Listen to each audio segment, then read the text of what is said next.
शिवांगी जी, आपका हमारे चैनल पर एक बार फिर बहुत बहुत स्वागत है। राधे राधे, जय ललिता। नई उम्मीदें लिए 2026 शुरू हो रहा है, तो ये साल कैसा रहेगा ज्योतिषीय नज़रिए से देखें तो? अगर हम बात करें संवत्सर, विक्रम संवत्सर, तो वो हमारा चैत्र मास में आता है और 18-19 मार्च से ये स्टार्ट हो जाएगा। तो वहाँ पर क्या होगा कि रौद्र संवत्सर आएगा इस बार। तो जो रौद्र संवत्सर आएगा वो रौद्र रूप लेकर आएगा। तो 2025 में जो हमने देखा है उससे भी ज़्यादा बड़े बड़े बदलाव हमको देखने को मिलेंगे। क्या बड़े बदलाव आप देख रही हैं? बड़े बदलावों की बात करूं तो अभी जनवरी से लेके मार्च तक का जो समय है ये समय भी ठीक नहीं है। इसमें हम ग्रह नक्षत्रों का जो संयोग बन रहा है उसमें अग्निकांड हो सकते हैं, रेल दुर्घटना, विमान दुर्घटना, इस तरीके का हो सकता है। मंगल और शनि की युति बनेगी अप्रैल में। तो उस समय कोई महामारी हमारे भारत में आ सकती है, विश्व में भी आ सकती है और भारत में भी आ सकती है, कोरोना की तरह? कोरोना की जैसी। उस समय ऐसे ग्रह संयोग बन रहे हैं। 12 जुलाई से 27 अगस्त तक का समय है। उस समय पर अग्निकांड होंगे, ज्वालामुखी का फटना, सुनामी का आना, इस तरह की घटनाएं उस समय पर होंगी ही होंगे। तो बहुत सारे संयोग ऐसे बन रहे हैं। अभी गुरु तो 8 साल के लिए चल ही रहे हैं अतिचारी। शनि देव भी मीन राशि और कुंभ राशि, मेष राशि पर अपनी साढ़े साथी बनाए हुए हैं, वहाँ चल ही रही है। तो अगर मैं मीन राशि को देखूं, अगर मैं गुरु को देखूं, अगर मैं शनि का ट्रांजिट देखूं, नक्षत्र परिवर्तन देखूं, अभी जैसे राहु का नक्षत्र परिवर्तन हुआ है, शतविषा में आया है राहु। तो ये बहुत सारी चीज़ें ऐसी हैं कि ये साल अच्छा नहीं जाने वाला। अब हर राशि के लिए फल अलग अलग होंगे और राशि फल के हिसाब से भी अगर कहूँ तो हर चार्ट में पोजीशन अलग अलग होगी। ये एक जनरलाइज है कि ये चीज़ें तो होनी ही होनी है। शिवांगी जी, राशि अनुसार अगर आप थोड़ा सा हमारे दर्शकों को बता जी, सकें कि किस तरीके से उनका पूरा साल जाएगा और किस तरह की सावधानियां उपाय वे कर सकते हैं, तो मेष राशि के साल 2026 कैसा रहेगा?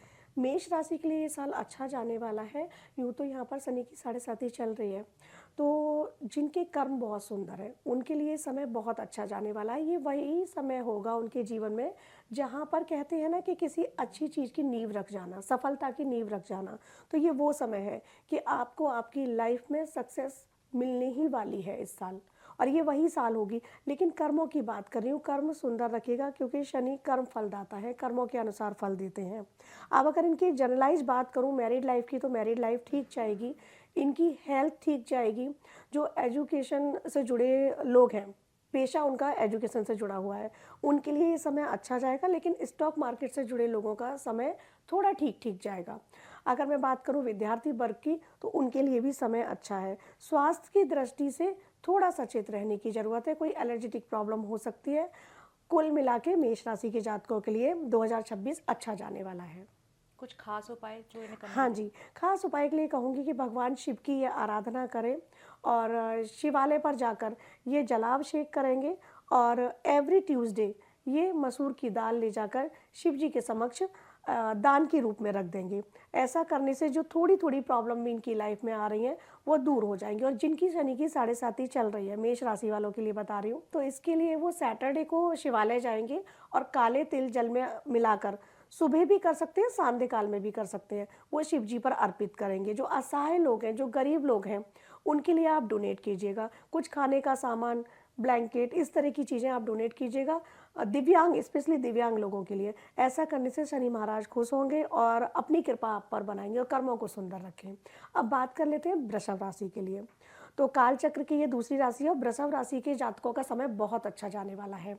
ये वो साल होगा जहां उनको प्रमोशन भी मिलेंगे और जिनकी शादियां नहीं हुई हैं उनकी शादी होंगी।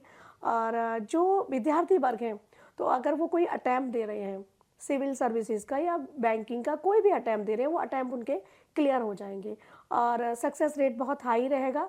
वाहन योग भी बन रहा है, भूमि का भी योग बन रहा है। तो भूमि, भवन, वाहन, सारे योगों का निर्माण हो रहा है। तो वृषभ राशि के जातकों के लिए समय बहुत अच्छा जाएगा। स्वास्थ्य की दृष्टि से उनका कफ रोग जो है वो थोड़े प्रबल होंगे, तो इसके लिए उनको शिवालय में जाकर वो कच्चा दूध अर्पित करेंगे मंडे के दिन और एवरी पूर्णिमा मूनलाइट में टाइम स्पेंड करेंगे। उनके लिए सिर्फ एक छोटी सी रेमेडीज यही है। बाकी वृषभ राशि के जातकों के लिए समय बहुत अच्छा जाने वाला है। काल चक्र की तीसरी राशि हम मिथुन राशि के बारे में बात कर लेते हैं। मिथुन राशि के जातकों के लिए ये समय मिला जुला जाने वाला है। यहाँ पर अगर स्वास्थ्य की दृष्टि से कहूँ, समय उनका अच्छा जाएगा, लेकिन करियर में थोड़े से उतार चढ़ाव आएंगे। तो कोई भी डिसीजन बिना सोचे समझे ना लें, सोच समझ कर निर्णय लें, फिर ही आगे बढ़ें। मैरिड लाइफ की बात करूँ तो मैरिड लाइफ उनकी ठीक रहेगी, लेकिन लव लाइफ डिस्टर्ब होगी। मैरिड लाइफ और लव लाइफ दोनों जो है ना अलग अलग हो जाती है कहीं ना कहीं।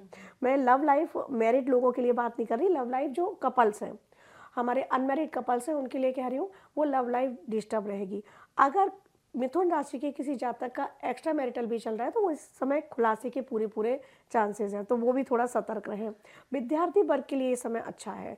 विद्यार्थी वर्ग सिर्फ और सिर्फ माता सरस्वती की आराधना करें, ये उनके लिए रेमेडीज है। स्वास्थ्य की दृष्टि से अगर मैं बताऊं तो ये लोग राम रक्षा स्तोत्र का पाठ करें, क्योंकि अचानक से कोई इन्हें परेशानी बीमारी घेर सकती है। तो राम रक्षा स्तोत्र है, हनुमान बाहु के, इनका ये पाठ करें। शिव जी के समक्ष जाकर इन्होंने क्या करना है कि जो साबुत मूंग होते हैं उसको ले जाकर वेडनेसडे के दिन आपको अर्पित करना है। वेडनेसडे के दिन आप बुध मंदिर जाएंगे, जो बुध नवग्रह मंदिर होता है तो वहाँ बुध की प्रतिमा होती है, वहाँ जाएं। अगर कोई नवग्रह मंदिर नहीं मिलता है तब आप गणेश जी के मंदिर भी जा सकते हैं, वहाँ जाकर भी आप 1.25 किलो मूंग का दान करेंगे। ये उपाय इनके लिए करने हैं। ऐसा करने से जो भी प्रॉब्लम्स आ रही हैं वो दूर हो जाएंगी। बात करते हैं चौथी राशि कर्क राशि के जातकों के लिए। कर्क राशि के जातकों के लिए अभी जो समय चला आ रहा था, परेशानी चली आ रही थी, तो वो अब समाप्त होंगी। 2026 में उनके लिए ट्रांसफॉर्मिंग ईयर होगा। सिर्फ माता की तरफ से थोड़ा सा वो परेशान रहेंगे कि माता का स्वास्थ्य ढीला हो सकता है, पर उनका स्वास्थ्य ठीक रहेगा, स्वास्थ्य संबंधी उनको परेशानियां नहीं आएंगी। मैरिड लाइफ भी ठीक चलेगी, लेकिन बच्चों की तरफ से कोई चिंता उनको सता सकती है, तो उनको अपने बच्चों के प्रति सचेत रहना है, उनके स्वास्थ्य के प्रति सचेत रहना है। और रेमेडीज के तौर पे कहूँ तो ये लोग अपनी माता से एक तो कनेक्ट रहें, उनका आशीर्वाद लें। दूसरा, ये आदिशक्ति पराशक्ति जो है उनकी आराधना करें। उनकी आराधना करने से माँ का आशीर्वाद मिलेगा, जगत माँ का आशीर्वाद मिलेगा। तो आप किसी भी दिन मंदिर जाएं, जो भी दिन आपके लिए सूटेबल हो, पूरे वीकेंड, और जाकर वहाँ पर आदिशक्ति पराशक्ति के लिए सुहाग का सामान अर्पित करके आए। साथ ही आप वहाँ पर बैठकर दुर्गा कवच का पाठ कर ले तो ज़्यादा अच्छा रहेगा, क्योंकि ये आपके बच्चों के लिए जो परेशानी आ रही है उसको प्रोटेक्ट तो ये करेगा। हर सप्ताह करना है? हाँ, हर सप्ताह कर लीजिएगा। डे अपने हिसाब से आप सेलेक्ट कर लें, और डेली कर लें तो बहुत ही अच्छा है। अब बात कर लेते हैं हम सिंह राशि के जातकों के लिए। सिंह राशि के जातकों के लिए ये समय थोड़ा परेशानी वाला है। एक तो इनको अपने गुस्से पर नियंत्रण रखना होगा, क्योंकि गुस्से की वजह से ही कई बार इनको समस्याएं झेलनी पड़ सकती हैं। कहते हैं ना, बिन बुलाए मुसीबत आ जाना, ये वो चीज़ें इनके सामने आ सकती हैं। तो थोड़ा सचेत रहना है। इनकी माता का स्वास्थ्य गड़बड़ होगा, माता के स्वास्थ्य के प्रति सचेत रहना है। इनकी मैरिड लाइफ भी ठीक ठीक रहेगी। मतलब ओवरऑल अगर मैं बात करूं तो सिंह राशि के जातकों के लिए 2026 उतना अच्छा नहीं जाएगा। अगर इन्होंने गुस्से पर नियंत्रण रखा तो कई सारी प्रॉब्लम्स को ये पीछे धकेल देंगे। तो आपको अपने जो एग्रेसिव हो जाते हैं हम, उस पर हमको कंट्रोल करने की ज़रूरत है। रेमेडीज की बात करूं तो डेली ये सूर्य को जल देंगे, क्योंकि न्यूमेरोलॉजी से सूर्य का साल भी है ये। सूर्य को जल देंगे। सूर्य को जल देने के लिए आप लाल पुष्प और रोली को उसमें ऐड करेंगे वाटर में, तब जल देंगे। आदित्य हृदय स्तोत्र का पाठ करेंगे। शिवालय जाकर आप शिव जी का अभिषेक करेंगे और लाल चंदन का वहाँ पर लेप करके आएंगे शिव जी को। ये आप डेली भी कर सकते हैं और संडे को जाकर कर सकते हैं। ऐसा करने से जो प्रॉब्लम्स आ रही हैं वो दूर हो जाएंगी। अब बात कर लेते हैं हम कन्या राशि, जो काल चक्र की छठी राशि है। कन्या राशि के जातकों की जो समस्याएं पिछले साल चली आ रही थी वो दूर होंगी। उनको नई नई अपॉर्चुनिटी मिलेगी उनकी जॉब में, उनके प्रोफेशन में। और अगर कोई बिजनेस से जुड़े हुए लोग हैं तो वो उनके लिए भी ये साल बहुत अच्छा जाने वाला है।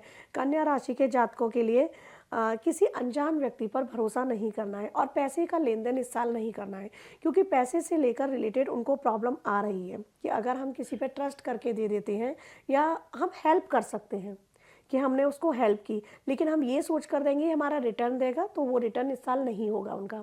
तो पैसे का लेन देन सोच समझ के करें। और पारिवारिक माहौल की बात करूं, पारिवारिक माहौल अच्छा रहेगा, परिवार में सब कुछ बहुत सुखद रहेगा। इस साल वृषभ राशि की तरह ही कन्या राशि के जातकों के लिए भी वाहन योग आ रहा है, कोई नया वाहन इनके जीवन में आएगा। अगर आप प्लानिंग कर रहे हैं तो हो सकता है कि वो आपका जनवरी से मार्च तक ही आ जाए।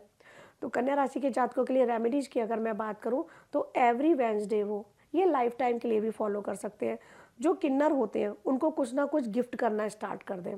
ऐसा करने से उनका बुध और स्ट्रांग हो जाता है, और लग्नेश का स्ट्रांग होना मतलब उनकी लग्न का स्ट्रांग होना। तो ऐसा करने से उनके जीवन में सकारात्मक बदलाव होंगे, ट्रांसफॉर्म होंगे और खुशियाँ ही खुशियाँ आएंगी।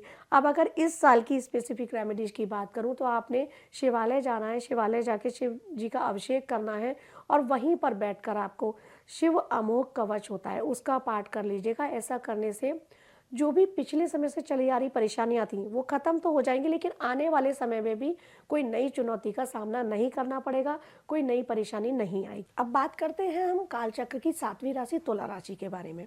तुला राशि के जातकों के लिए ये साल ठीक ठीक जाने वाला है। तुला राशि के जातकों का स्वास्थ्य थोड़ा गड़बड़ हो सकता है, उन्हें घुटनों से संबंधित कोई परेशानी हो सकती है और उनको अर्थराइट जैसी भी प्रॉब्लम हो सकती है। तुला राशि के जातकों का उनकी मैरिड लाइफ की बात करूँ तो मैरिड लाइफ उनकी ठीक रहेगी। बच्चों के प्रति वो कहते हैं ना कि बच्चे कुछ ऐसा करेंगे जिससे उनको खुशियाँ मिले, माँ बाप का नाम रोशन करना, तो ये वो साल होगा तुला राशि के जातकों के लिए। अगर पूरे साल की बात करूँ तो यही उनके लिए सबसे अच्छी बात होगी कि उनके बच्चे उनका नाम रोशन करेंगे, कुछ भी किसी फील्ड में वो अपने माँ बाप का कहते हैं ना सम्मान वो दिलाना, वो चीज़ इस साल देखने को मिलेगी। लेकिन अगर मैं बात करूं उनके लव लाइफ की तो लव लाइफ डिस्टर्ब रहेगी। बुजुर्गों की बात कर लेते हैं तुला राशि के, तो उनको सतर्क रहने की बहुत ज़रूरत है। जैसा कि मैंने बताया घुटनों से संबंधित परेशानी, अर्थराइट जैसी प्रॉब्लम हो सकती है, तो ये सारी चीज़ें बुजुर्गों में आसानी से देखी जा सकती हैं, तो उनको बहुत ध्यान रखने की ज़रूरत है। अगर रेमेडीज़ की बात करूँ तो तुला राशि के जातक शिवालय जाएंगे, शिवालय जाकर उन्हें क्या करना है, वहाँ पर बैठना है, कुछ देर मेडिटेशन करना है। ये बुजुर्ग भी कर सकते हैं अगर उनके लिए संभव हो। मेडिटेशन करते हुए सांब सदाशिव आपको बोलना है। उसके बाद आप शिव जी के समक्ष बैठकर ही नमामि शमिशानि निर्वाण रूपम, ये श्लोक है, स्तोत्र है, उसका आप पाठ करेंगे और उसका पाठ करते हुए ही आप राम जी का ध्यान करेंगे वहाँ बैठकर। और अगर ये स्तोत्र नहीं कर पा रहे हैं तो फिर आप एक विष्णु सहस्त्र नाम के समकक्ष ही उस श्लोक का फल मिलता है, वो बता देती हूँ। राम रामेति रामेति रमे रामे मनोरमे सहस्त्र नाम तत्तुल्यम राम नाम वरानने, इसका आप जाप कर लीजिएगा। अगर ये भी नहीं कर पा रहे हैं तो सांब सदाशिव करने के बाद आप जय श्री राम करते रहे। ऐसा करने से जो प्रॉब्लम्स आएंगी वो दूर हो जाएंगी। बात कर लेते हैं वृश्चिक राशि की। वृश्चिक राशि के जातकों का भी ये साल अच्छा नहीं जाएगा, जैसे सिंह राशि का मैंने बताया, तो उनके लिए भी सचेत रहने की जरूरत है, उनके लिए भी गुस्से पर नियंत्रण करने की जरूरत है, क्योंकि इस साल ना मंगल के जो ट्रांजिट हो रहे हैं वो शनि के साथ भी हो रहे हैं अप्रैल में। तो यहाँ पर क्या होगा, वृश्चिक राशि के जातक स्वास्थ्य के प्रति ज़्यादा परेशान हो जाएंगे, उनका थोड़ा स्वास्थ्य खराब हो सकता है, किसी वजह से उनको डिप्रेशन का सामना करना पड़ सकता है।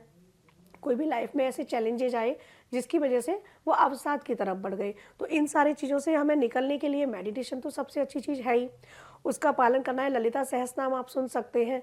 आपने ये साल ये समझ लीजिएगा कि सिर्फ निकालना है, तो निकालने के लिए ईश्वर के सानिध्य में जाकर आप निकाल सकते हैं। तो अपनी आध्यात्मिक यात्रा आप स्टार्ट करें, आध्यात्म की तरफ झुकाव करें, नाम जप करें। कुछ नहीं कर सकते, कुछ भी नहीं कर सकते, आप सुनना स्टार्ट करें। ललिता सहस्त्रनाम, विष्णु सहस्त्रनाम, ये सहस्त्रनाम जो है इनको सुने। ऐसा करने से आपकी लाइफ में जो भी प्रॉब्लम्स आ रही हैं वो प्रॉब्लम्स दूर हो जाएंगी और आसानी से आपका ये वर्ष निकल जाएगा। अब बात करते हैं हम धनु राशि के जातकों की। तो धनु राशि के जातकों का ये साल एक ट्रांसफॉर्म लेकर आएगा, और वो ट्रांसफॉर्म होगा कि वैसे तो ये स्टार्टिंग से स्पिरिचुअल होते हैं बाई बर्थ, लेकिन ये साल वो साल होगा जहाँ पर इनका ये ट्रांसफॉर्म और होगा कि जो लोग नहीं भी हैं, थोड़े बहुत हैं, तो आध्यात्म की तरफ इनका झुकाव बहुत ज़्यादा हो जाएगा। ऐसे लोग भी देखने को मिलेंगे आपको इस साल कि जो मंदिर नहीं जा रहे हैं वो मंदिर जाना स्टार्ट कर दिया, ये बदलाव उनमें देखने को मिलेंगे। करियर वाइज उनका ये साल बहुत अच्छा जाएगा, उनका प्रमोशन हो सकता है और बिजनेस में ग्रोथ आएगी। अगर मैं बात करूँ फैमिली की, फैमिली लाइफ उनकी बहुत अच्छी जाएगी। बच्चों की तरफ से भी उनको कोई चिंता नहीं सताएगी। जो पिछले साल उनको प्रॉब्लम्स देखने को मिली हैं, पिछले साल जो प्रॉब्लम्स देखने को मिली हैं वो इस साल उनकी खत्म हो जाएंगी। तो धनु राशि के जातकों का ये साल अच्छा जाएगा। फिर भी रेमेडीज के लिए बात करूं तो ये लोग विष्णु सहस्त्रनाम का पाठ करेंगे। विष्णु सहस्त्रनाम का पाठ नहीं कर पा रहे हैं तो ओम नमो भगवते वासुदेवाय, इसका आप चैंट करते रहिए, चलते फिरते कहीं भी कर सकते हैं। और साथ ही शिव मंदिर भी अगर जा रहे हैं तो वहाँ जाकर भी आप ओम नमो भगवते वासुदेवाय का भी चैंट कर सकते हैं। साथ ही इनके लिए एक छोटी सी रेमेडीज और है कि आप विष्णु मंदिर जाएं और विष्णु मंदिर जाकर एक येलो कलर की झंडी बनाएं और उसको शिखर पर लगा दें, जो मंदिर का शिखर होता है। ऐसा करने से कोई भी प्रॉब्लम्स आपकी इस साल आ रही होगी, क्योंकि हो सकता है किसी किसी के बर्थ चार्ट में इस तरह की सिचुएशन हो। जनरलाइज में ये चीज़ें अच्छी हैं, लेकिन बर्थ चार्ट में क्या पोजीशन है धनु राशि के जातकों की, तो वो प्रॉब्लम नहीं आएंगी, आपकी सफलता चहुमुखी हो जाएगी। तो ये रेमेडीज आप कर सकते हैं। अब बात करते हैं हम मकर राशि के जातकों की। काल चक्र की ये 10वीं राशि है और शनिदेव की ये प्रथम राशि है। तो शनिदेव की अभी 7.5 खत्म हुई है मकर राशि के जातकों पर पिछले ही साल मार्च में। तो यहाँ पर हम देखेंगे कि मकर राशि के जातकों का बहुत अच्छा समय अब चालू हो चुका है। मकर राशि के जातक जिनका कर्म अच्छे थे उनको शनि की 7.5 में भी बहुत अच्छा फल मिला होगा, लेकिन जितना हमने हार्डवर्क किया था, शनिदेव ने जितना हमको तपाया था, तो ये वो समय है जब आपको सारे रिजल्ट मिलेंगे। इनकी मैरिड लाइफ अच्छी जाएगी, लव लाइफ अच्छी जाएगी, बच्चों की तरफ से भी कोई चिंता नहीं सताएगी। हाँ, स्वास्थ्य थोड़ा सा गड़बड़ हो सकता है, तो वो थोड़ा सा ही होगा, कोई चिंता वाली बात नहीं है। लेकिन मकर राशि के जातकों के लिए ये साल बहुत अच्छा जाने वाला है। हो सकता है इस साल आपको कोई अचानक से प्रमोशन मिले जो आपने एक्सपेक्ट भी ना किया हो, तो प्रमोशन मिल सकते हैं, अपने करियर में ऊंचाइयों की तरफ आप जाएंगे। अब रेमेडीज की बात कर लूँ, ऐसे किसी रेमेडीज की आपको ज़रूरत नहीं है, लेकिन फिर भी रेमेडीज की बात कर लूँ तो कर्म को ही सुंदर रखिएगा, क्योंकि आपका जो लग्न स्वामी है वो शनिदेव ही हैं। तो कर्म हमेशा के लिए आप ये अपनी लाइफ में फॉलो कर लें कि मुझे अपने कर्म अच्छे रखने हैं। कर्मा सुंदर होंगे, आप असहायों की मदद करते रहेंगे, तो आपको अचानक से बहुत बड़े बड़े पॉजिटिव बदलाव देखने को मिलेंगे, आपको सक्सेस मिलेगी। सिर्फ इतना ही करना है लाइफ टाइम के लिए आपको, और ये साल आपका बहुत अच्छा जाएगा। अब बात करते हैं हम काल चक्र की 11वीं राशि कुंभ राशि के बारे में। अब कुंभ राशि जो है ये भी शनि की राशि है और शनि की 7.5 यहाँ पर चल रही है। तो यहाँ पर भी शनि की 7.5 के पूरे प्रभाव देखने को मिलेंगे। कुंभ राशि के जातक जिनके कर्म अच्छे हैं, तो ये वो समय है जब आपको आपके करियर में आप पीक पर जाएंगे, और जिनके कर्म थोड़े ठीक नहीं हैं उनके लिए थोड़ा सा ये भारी समय रहने वाला है। और कुंभ राशि के जातकों के लिए ये साल ट्रांसफॉर्मिंग ईयर होगा। जो लोग स्टॉक मार्केट से जुड़े हुए हैं, जो लोग डिजिटल मार्केटिंग से जुड़े हुए हैं, उनका ये समय है। तो कहना चाहूँगी कि 2026 ये वो साल होगा जिसमें आपको नए नए अवसर भी मिलेंगे करियर के, और नए नए आय के स्रोत भी खुलेंगे। तो ये साल कुंभ राशि के जातकों के लिए बहुत अच्छा जाने वाला है। रेमेडीज के लिए फिर से इनके लिए वही कहूँगी कि आप दिव्यांगों के लिए जो कर सकते हैं, रिक्शा चालक होते हैं, दिव्यांग होते हैं, गरीब लोग हैं, उनके लिए जितना आप डोनेट कर सकते हो डोनेट कीजिएगा। शनिवार को शनि मंदिर में जाके या रविवार को भैरव मंदिर में जाके आप दही बड़ा भी दिव्यांग लोगों के लिए दान कर सकते हैं, उनको खिला सकते हैं। ऐसा करने से जो भी प्रॉब्लम्स आ रही हैं वो दूर हो जाएंगी। लव लाइफ बहुत अच्छी जाएगी, मैरिड लाइफ बहुत अच्छी जाएगी। ये साल कुंभ राशि के जातकों के लिए अच्छा रहने वाला है। बात कर लेते हैं काल चक्र की आखिरी राशि मीन राशि के। तो मीन राशि के जातकों के लिए ये समय उतना अच्छा नहीं जाएगा। स्वास्थ्य संबंधी इनको सचेत रहने की ज़रूरत है। पेट से संबंधित कोई परेशानी हो सकती है, इन पर भी शनि की 7.5 चल रही है। तो इनको भी अपने कर्म सुंदर रखने होंगे। किसी का दिल मत दुखाओ, जाने अनजाने हमसे गलतियां हो जाती हैं तो ईश्वर से माफ़ी मांगो, क्योंकि शनिदेव फिर आपको प्रताड़ित करेंगे ही करेंगे। और यहाँ पर जैसे मैंने कहा स्वास्थ्य इनका गड़बड़ रहेगा, तो इनके लिए चने की भीगी हुई दाल गाय को खिलानी चाहिए एवरी थर्सडे। ऐसा करने से स्वास्थ्य में जो संबंधित परेशानियाँ आ रही हैं वो दूर होंगी।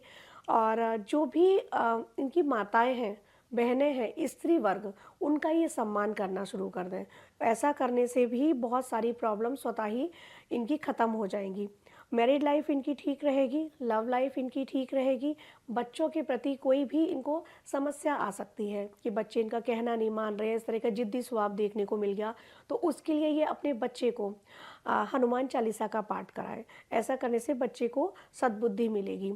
और मीन राशि के जातकों के लिए एक और चेतावनी है कि वो लोन्स ना लें इस साल, वो किसी को उधार ना दें इस साल। ऐसा करने से भी उनको फाइनेंशियल क्राइसिस देखने को मिल सकते हैं। मीन राशि के जातकों के लिए जैसा मैंने कहा कि कर्म सुंदर रखने हैं, तो यहाँ पर एक चीज़ और है कि मीन राशि के जातक अपना ये समय जो है बहुत आराम से निकालेंगे। कोई भी नए इन्वेस्टमेंट की तरफ आप ध्यान ना दें। ये साल बहुत आराम से निकालना है, लेकिन अगर आपके कर्म सुंदर हैं तो इस साल आपको एक और प्रमोशन मिलने वाला है। शिवांगी जी, ये साल 2026 किन राशियों के लिए अच्छा जाएगा और किन के लिए किन्हें थोड़ा सावधानी रखने की ज़रूरत है? जी, अगर मैं बात करूँ किस राशि के लिए ये समय अच्छा जाने वाला है, तो मेष राशि, वृषभ राशि, कर्क राशि, कन्या राशि, मकर राशि, कुंभ राशि, इन जातकों के लिए ये साल बहुत अच्छा जाने वाला है। और अगर बात करूँ ये समय किन के लिए ठीक-ठीक रहेगा, तो मिथुन राशि के जातक हो गए, तुला राशि के जातक हो गए, मीन राशि के जातक हो गए, इनके लिए ठीक-ठीक समय जाएगा। लेकिन वृश्चिक और सिंह राशि जो है, इनके लिए बहुत सावधान रहने की ज़रूरत है। तो इस साल वो अपना कोई भी निर्णय बहुत सोच समझ कर लें। शिवांगी जी, आपने हमसे बात की, आपका बहुत बहुत धन्यवाद।